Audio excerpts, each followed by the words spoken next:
Good morning guys! Papunta tayo ngayon sa aking alagang mga baboy. Ito pala yung mga biik ko before. Nagsama ko sila ng kapatid niya, pero pinaghiwalay ko din kasi nag-aaway na naman silang dalawa, parang yung dalawa kong malalaki na baboy. Ang isa nandito for the meantime, dito ko muna siya nilagay kasi hindi pa ready yung kulungan nila. At pinaliguan na dahil madungis. Ayan siya, si B1. At gustong-gusto niya nagpapaligo. At ito naman ang aking baboy na si Feng Feng. Ayan na si Feng Feng. Malaki na po sila ngayon. Ayan, si Feng Feng. Feng Feng! Naka-relax na siya guys kasi bagong ligo. At ito na si Ganggang ngayon. Malaki na rin sila. Ito pala yung ginawa namin sa kulungan guys nila kasi nakakalusot pa sila dyan sa gilid-gilid dahil maliliit pa. Nilagyan namin ng harang sa baba, sa taas kasi tumatalon din sila dahil malikot pa yung mga ganitong edad na baboy. Lahat hinarangan talaga namin lahat ng malalaki ang butas na pwede silang lumusot. Tapos, yun pala yung kainan nila guys. Before, talagang malalim yung kainan nila. Hindi ko, sinagad ko talaga hanggang floor yung kainan. Pero, hindi pala maganda sa baboy na super lalim yung kainan. Ang ginawa ko, nilagay ko na lang siya, tinaas ko yung, kainan nila. Yan na siya. Tapos, para madali na hugasan siya. Eto, nilalagyan ko siya ng butas sa gilid para pagkalagyan mo siya ng tubig, tanggalin mo yung niya, nakatak doon sa butas. Madali na lang siyang hugasan, mahuhulog agad ang mga dumi niya.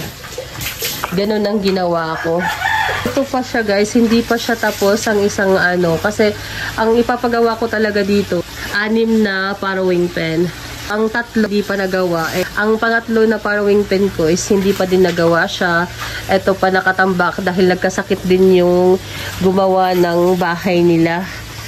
Kaya yan, na pending siya. Pag tinapos to, ilipat ko na rin si B1 dito. Mas maganda sa kanila yung nakalagay na sa medyo maluwang ang kulungan compare doon sa isa.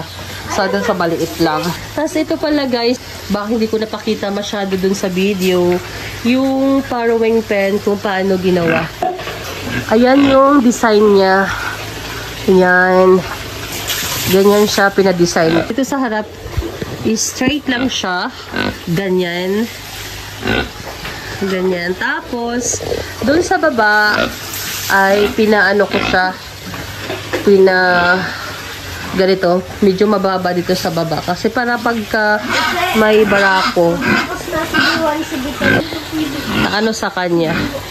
Dito. Tanggalin na lang. Matatanggal to dito. Yan ang door. Tatanggalin na lang yung door. Dan diretso na. Ayan, pagka lumaki na sila. Ito naman yung isa. Ayan. Ito na yung isa. Ganyan yung pagkagawa sa kanila. Ayan. Wala pa talaga akong mga bahay para sa patiners. Hindi ko pa ni-ready. Inuna ko muna yung kulungan nila. Kami ay walang ginagawa. Ito pa lang ginagawa namin guys. Nakaduyan. Dito nagtatambay. Ginawa naming tambayan na to. Ayan. Ang sarap ng ni nanay. Ang sarap ni mama. Nagduyan-duyan. Tapos nilagyan ko na rin siya ng ahas guys. Kasi baka may ahas na makapasok. So at least aware kami na may something na pumasok dito sa baboy. Ayan yung setup niya. In the meantime din, dyan ko nilagay yung aso. Siya. Malapit lang siya dito. So makikita niya lahat. Ayan. Siyempre, bago naman kami papasok dito sa kulungan, uso ang sakit ngayon na ESF. Nilagyan ko talaga ng tubig dito muna sa gilid. Para pagkapapasok dito sa door, kailangan maghugas muna ng paa. Kailangan siyang malinis.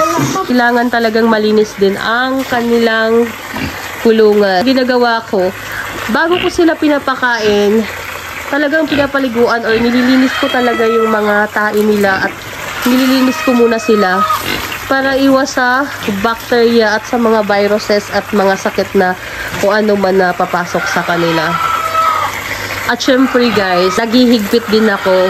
Hindi ako basta-basta nagpapapasok dito sa loob ng baboy. Ako sino-sino lang na galing sa labas. Kailangan mag-iingat sa sakit ngayon. Lalo pat nauuso ngayon ang ESF.